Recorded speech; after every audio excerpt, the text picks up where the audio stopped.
Hello guys, welcome back hour on new video. আজকের ভিডিওতে আপনারা দেখতে যাচ্ছেন কিভাবে অ্যান্ড্রয়েড ফোনে ফিঙ্গারপ্রিন্ট এবং ফিঙ্গার লক সেট করা যায়। ফিঙ্গারপ্রিন্ট সেট করার আগে আপনারা আমার ভিডিওতে একটা লাইক করে সাবস্ক্রাইব বাটন অল প্রেস করে দিন। ফিঙ্গারপ্রিন্ট সেট করতে গেলে আমাদের প্রথমেই প্রয়োজন ফিঙ্গারপ্রিন্ট অপশনটি। ফিঙ্গারপ্রিন্ট অপশনে যাওয়ার আগে আমরা যাব সেটিং অপশনে। চলুন সেটিংটি খুঁজে বের করি।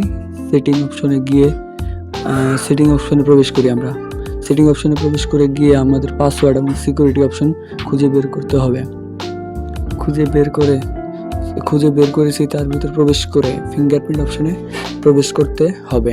চলুন ফিঙ্গারপ্রিন্ট অপশনে প্রবেশ করার পর অ্যাড এবং ফিঙ্গারপ্রিন্ট অ্যাড অপশনে ক্লিক করার পর আপনার ফোনের ফিঙ্গারপ্রিন্ট সেন্সরে যে নখের ফিঙ্গারপ্রিন্ট দিবেন সেই নখকে আশেপাশে নড়াচড়া করতে হবে। নড়াচড়া করার ফলে ফিঙ্গার যেই নীল রংটি দেখা যাচ্ছে তা সম্পূর্ণ হলে আপনার মোবাইল ফোনে সম্পূর্ণরূপে ফিঙ্গারপ্রিন্ট